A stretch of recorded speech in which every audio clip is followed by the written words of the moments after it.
महामृत्युंजय का स्मरण कर कर एक लाल डंडी का धतूरा प्रयास करना, एक धतूरा मिल जाए या 5 धतूरे मिल जाए किसी भी एकांतेश्वर महादेव पर, जो शिव मंदिर एकांत में हो, जहां कोई जाता आता नहीं हो।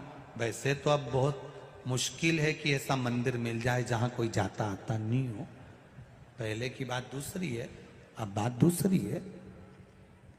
फिर भी कहीं आप रोड पे से निकल रहे हो, एकांतेश्वर महादेव अगर आप कहीं दिख जाए, बहुत बीमारियों से ग्रसित हो, तो भी महामृत्युंजय जाप का स्मरण कर कर या किसी विद्वत ब्राह्मण जन से महामृत्युंजय मंत्र का जाप कराकर या भगवान शिव के मंत्र का जाप स्वयं कर कर, वो भी ना बने तो पंचाक्षर मंत्र नमः शिवाय, षडाक्षर मंत्र ओम नमः शिवाय या श्री शिवाय नमस्तुभ्यम जप कर वो लाल डंडी का धतूरा 5 एकांतेश्वर महादेव को आप समर्पित कर सकते हो। रोग थम जाएगा, जो दवाई खाओगे वो शरीर को लगना प्रारंभ हो जाएगी और आप स्वस्थ होना प्रारंभ हो जाएंगे। अगर बड़ा रोग, एक बात अपने जीवन में उतार कर रखिएगा, सोमवार की अष्टमी, शिवरात्रि या सोमवार, प्रदोष, बन सके तुम्हारे पास में शिवालय हो या बेलपत्री का वृक्ष हो, वहां दीप दान अवश्य करना चाहिए। अब एक बात का स्मरण आपको रहे थोड़ा सा, अगर किसी कामना के वश अगर हम दीप लगा रहे हैं या हमारे मन में कोई भाव उत्पन्न है और हम बाबा से कहना चाहते हैं कि बाबा मेरा ये कार्य है आप पूर्ण करिएगा, तो फिर शिव मंदिर में भी लंबी बाती का दीप आप प्रदोष या सोमवार की अष्टमी या सोमवार या आप शिवरात्रि को बाबा से निवेदन कर कर लगा सकते। हाँ, विशेष जब कोई एक बहुत बड़ी बात हो और आपके कार्य में कहीं अटकल हो रही हो, तो एक ही दीप में 2 बातें, शिव और शक्ति, लंबी बाती बनाई, शिव और शक्ति के नाम से 2 बाती एक साथ एक दीप में भी लगा सकते। पर कब? जब विशेष कोई आपका कार्य हो और वो अटक रहा हो, विशेष कोई कार्य, और आप बाबा से प्रार्थना कर रहे हो, तो 2 बाती का भी प्रयोग आप कर सकते हो। आप लोग तो जानते होंगे कि सोमवार की जो अष्टमी होती है, शंकर और पार्वती के मिलन का दिन होता है। किसके मिलन का है? जम के बोलिए। शिव और पार्वती के मिलन का दिन होता है सोमवार की अष्टमी का दिन। साल भर में लगभग 4 या 5 सोमवार की अष्टमी पड़ती है, इससे ज़्यादा नहीं पड़ती। पर भाग्यशाली हो आप सब, अब की बार तो लाइन से 2 बार पड़ रही है शायद, एक सोमवार अष्टमी। शिव और पार्वती के मिलन का दिन होता है सोमवार की अष्टमी। इसमें मां जगत जननी जगदम्बा अपनी 64 योगिनियों को लेकर शंकर भगवान के सामने नृत्य करती हैं जब सोमवार की अष्टमी पड़ती है। जैसे शिवरात्रि का महत्व होता है, उसी तरह सोमवार की अष्टमी का महत्व होता है। जब 64 योगिनियां माता शंकर भगवान के सामने नृत्य करती हैं, तब भगवान शिव उठकर खड़े होकर उन 64 योगिनियों को अपने हस्त कमल पर धारण करते हैं, और हस्त कमल पर धारण करते हैं तब उन 64 योगिनियों को लक्ष्मियां प्रदान करती है। लक्ष्मियों को, लक्ष्मी माता को वो 64 योगिनियां दी जाती हैं। लक्ष्मी मैया उन 64 योगिनियों को भगवान विष्णु के पास लेकर जाती है। भगवान नारायण उन 64 योगिनियों को ब्रह्मदेव के पास लेकर जाते हैं। उन 64 योगिनियों को ब्रह्मा जी ब्रह्माणी को प्रदान करते हैं। ब्रह्माणी उस 64 योगिनियों को ले जाकर माँ जगतजननी आद्य शक्ति को देती हैं। आद्य शक्ति उन 64 योगिनियों को ले जाकर शिव को समर्पित करती हैं। शंकर भगवान की कथा कहती है, सोमवार की अष्टमी पढ़ने वाले दिन अगर बेलपत्र पर केसर का भाग लगाकर ओम लिखकर केसर का ही तिलक लगाकर मां आदिशक्ति गणेश जी रिद्धि सिद्धि के नाम से 7 बेलपत्र शिव को समर्पित कर कर लाल वस्त्र में उसको बांधकर, जिसका व्यापार व्यवसाय या नौकरी सर्विस नहीं हो, बहुत कष्ट चल रहा हो, बहुत जिंदगी में दुख चल रहा हो, उसको 2-1 महीना रख कर देखो, बाबा लाइन लगा देगा आपकी संपदा की ओर, आपका हाथ पकड़ लेगा। सोमवार की अष्टमी शिव को रिझाने की होती है, भगवान शंकर को मनाने के लिए, शिव को प्राप्त करने का एक साधन है। जिन लड़का लड़कियों का विवाह नहीं होता, सोमवार के अष्टमी के दिन अशोक सुंदरी वाली जगह, सबको मालूम है ना अशोक सुंदरी की जगह, अशोक सुंदरी वाली जगह पर 7 हल्दी की बिंदी रख दी जाए, लड़का लड़की जिसका विवाह नहीं हुआ उसका हाथ रख दिया जाए और वही हाथ के छापे पीपल के वृक्ष पर 5 लगा दिए जाएं, महाराज 3 महीने में उसका विवाह पक्का हो जाता है। सोमवार की अष्टमी का इतना भाव है महाराज, सहज नहीं है सोमवार की अष्टमी, शिव और आद्य शक्ति का मिलन है सोमवार की अष्टमी। भगवान शंकर और पार्वती का मिलन, ऐसी कौन सी कामना है जो शिव पूर्ण नहीं करते? बस आपका विश्वास, आप उस पर भरोसा करना तो पूर्ण करना। पूर्ण भरोसा मतलब छोड़ दिया, पूर्ण भरोसा मतलब शंकर जी के मंदिर में नारियल नहीं फूटता है क्या? नहीं, क्योंकि पूर्ण समर्पित होता है। शिव जी को आधा चावल का दाना भी नहीं चढ़ता, पूर्ण चढ़ाई है। शिव जी को आधा फल नहीं चढ़ता, पूर्ण चढ़ता है। श्रीफल भी चढ़ेगा तो पूर्ण चढ़ेगा। शंकर भगवान के पास में आधे का कोई काम नहीं है, उनको पूर्ण समर्पण चाहिए। आपका पूर्ण समर्पण अगर आप दोगे तो शिव उसको स्वीकार कर। सहज सी बात कहेंगे, आपके जीवन के लिए बहुत काम आएगी। कोई पैसा लेकर भग गया, नहीं दे रहा ना, आप जरा शांति रखना, बहुत शांति रखिए। एक अलोना कंडा जानते हो ना, जो अलोना कंडा किसको कहते हैं? एक होता है गाय का गोबर जिसको थाप दिया जाता है। ये जो थपा हुआ जो कंडा होता है, ये कभी भी यज्ञ में काम नहीं आता, आपको मालूम होगा। अब आज के जमाने में तो भले आप सब जानते ही हो कि लोग मानते तो कुछ है नहीं, पर जिस पर हाथ का छापा पड़ गया, थप गया, वो यज्ञ में हवन में काम नहीं आता।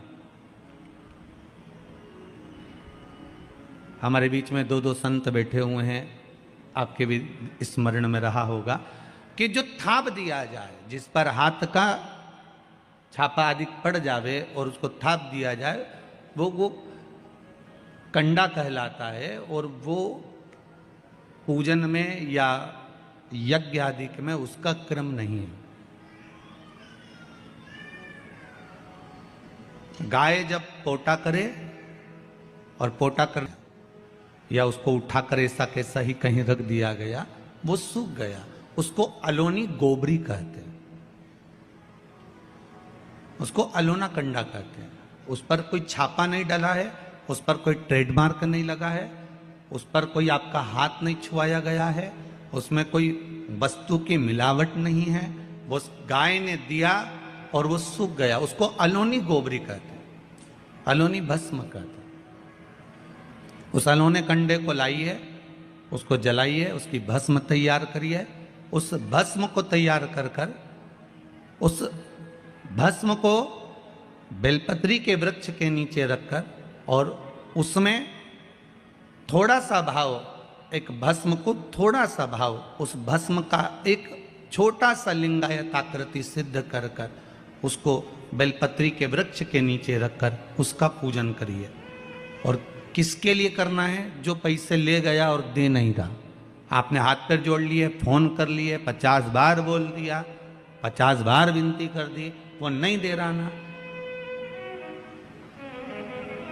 वो नहीं दे रहा। आप उसके लिए एक भस्म का लिंग तैयार कर उसका पूजन, उसका स्मरण कर उससे विनती कर ले। बाद में उसी का विसर्जन उसी वृक्ष के नीचे जल डालकर धीरे धीरे नाम स्मरण कर छोड़ दे।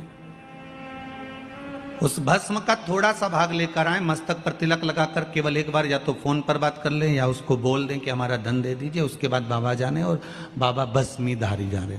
अब वो भूत भावन भूतेश्वर, भगवान भस्म रमाने वाला रमैया मेरा शिव सब जान लेगा। आपको तो केवल एक बार उससे बात करना है या फोन लगाना, फिर बाबा के हाथ में। ये आपके जीवन में बहुत काम आएगा, बहुत। जैसे आपको पहले कहा था कि अगर धन चले जाए, पैसा कोई चोरी चले गया, कोई वस्तु चली गई, कोई वस्तु जाने पर अपने को क्या करना है? गवर्नमेंट अपना कर्म कर रही, पुलिस अपना काम कर रही, वस्तु गुम गई है, नहीं मिल रही है, एक 5 मुखी रुद्राक्ष कटोरी में शहद और जल रखकर या शक्कर रखकर बीच में घर का पूरा सेंटर मिलाकर नाभि में रख दीजिए उसको। महाराज 5 से 7 दिन लगते हैं, जो वस्तु गई है उसकी सूचना मिल जाती है, वस्तु प्राप्त होना प्रारंभ हो जाती है। शिव जी पे विश्वास कितना करना चाहिए? कई लोग पूछते हैं महाराज जी आप बताओ शंकर भगवान पे विश्वास कैसे करें? तो हमने कहा जैसे पायलट पर करते हो वैसे भगवान शंकर पे करो। जैसे ट्रेन में बैठते हो तो ट्रेन चलाने वाले ड्राइवर पर करते हो, ऐसे शंकर भगवान पर करो। बस में बैठते हो तो बस के ड्राइवर पर करते हो, ऐसा भगवान पर करो। पायलट कैसा हवाई जहाज चला रहा है आपको मालूम है क्या? जम के तो बोलो, जम के बोलो।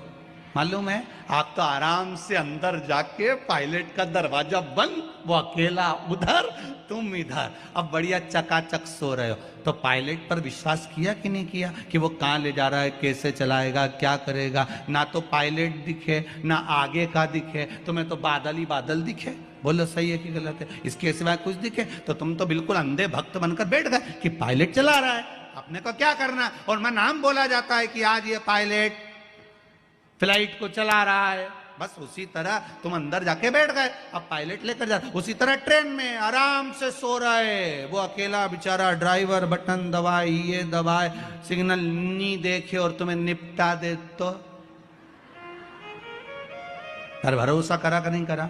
जम के तो बोलो, करा कि नहीं करा भरोसा? विश्वास करा कि नहीं करा कि ड्राइवर चला रहा है, गाड़ी ले जा रहा है, ट्रेन चला रहा है, आप तो आराम से सो, रात भर सोए, चकाचक सवेरे उठे ना मुंडा घिसा फिर बैठ गए ट्रेन के अंदर, और ड्राइवर चला रहा है, अपने को कोई टेंशन ही नहीं, क्योंकि उस पर अपने विश्वास करा, उस पर भरोसा करा। बस वाला बस चला रहा है, तेज चला रहा, कम चला रहा, कैसी चला रहा, ऊंची चला रहा, नीची चला रहा, तुम तो बैठो। हाँ ज्यादा तेज चला तो तुम भी कहते जरा धीमे चला भैया, भैया ऐसा चला भैया। और कई कई मालिकों की आदत रहती है, वो ड्राइवर को दिन भर टोका करते, धीरे धीरे धीरे, आराम से, धीरे, दचका है, स्पीड ब्रेकर है, सावधान रखो। अच्छा तुम तो कह देते हो कि धीरे धीरे, पर ड्राइवर से तो पूछो, अंदर अंदर इतनी गाली बकता, चुपचाप तो बैठ जा। और ड्राइवर ये सोचता होगा कि चुप ही नहीं बैठ रहे, तो बोले जाए बोले जाए बोले जाए। करा कि नहीं करा विश्वास? फ्लाइट चलाने वाले उस पायलट पर करा, ट्रेन चलाने वाले उस ड्राइवर पर करा, बस चलाने वाले उस ड्राइवर पर करा। जितना विश्वास कर कर आराम से तुम ट्रेन में सोए हो, फ्लाइट में आराम से सामान लेके बैठ गए हो, शंकर की कथा कहती उतना विश्वास तुम शंकर पर कर लो और शांति से जीना चालू कर दो, बाकी का सब निपटा लेगा वो। आराम से सो, क्या किसको रोइए, चादर तान के सोइए, वो भरोसा उस पर बने पड़े। सोमवार के दिन की अष्टमी पढ़ने पर, कौन से दिन? सोमवार के दिन कौन सी तिथि? जम के बोलो, अष्टमी। सोमवार के दिन अगर अष्टमी तिथि पड़े और उस दिन अगर 5 बेलपत्र भगवान शिव को समर्पित कर दी जाए, तो व्यक्ति जो सोचकर, जिस कामना से, जिस मनवांछित फल के लिए बेलपत्र चढ़ाता है, उसकी वो कामना मात्र 3 महीने में पूरी हो जाती है, मात्र 3 महीने। सोमवार की अष्टमी के दिन 7 चुल्लू जल या तुम्हारे हाथ में जो लोटा होता है पानी का, उस जल को जब डालते हैं 7 बार धीरे धीरे धीरे धीरे उत्तर की ओर मुख कर कर, दक्षिण में बैठकर उत्तर की ओर मुख कर कर जब 7 बार जल दिया जाता है, जल चढ़ाया जाता है, 7 वृक्ष की पत्तियों को तोड़कर शिव जी को चढ़ाया जाता है। कितना भी कष्ट का समय चल रहा हो, वो कष्ट का समय कट ही जाता है और कुछ अच्छी खबर मिलती जरूर है, कुछ अच्छा मिलता जरूर है। सोमवार की अष्टमी के दिन भगवान शंकर को बेलपत्र समर्पित जरूर करना चाहिए। वो भी शाम के समय पर। प्रयास करा करो, अगर घर में संपदा लक्ष्मी नहीं आ रही हो, व्यापार व्यवसाय नहीं चल रहा हो, नौकरी सर्विस नहीं मिल रही हो, बहुत तकलीफ हो, 7 बेलपत्री केसर को घिसकर चंदन बनाकर बेलपत्री पर बीच वाली पत्ती पर ओम लिखना है। दोनों पत्तियों पर भी एक आद्यशक्ति जगदम्बा के नाम की केसर की बिंदी लगाना है, दूसरे में श्री गणेश रिद्धि सिद्धि के नाम की बिंदी लगाना है। शिव जी पर समर्पित करते जाना।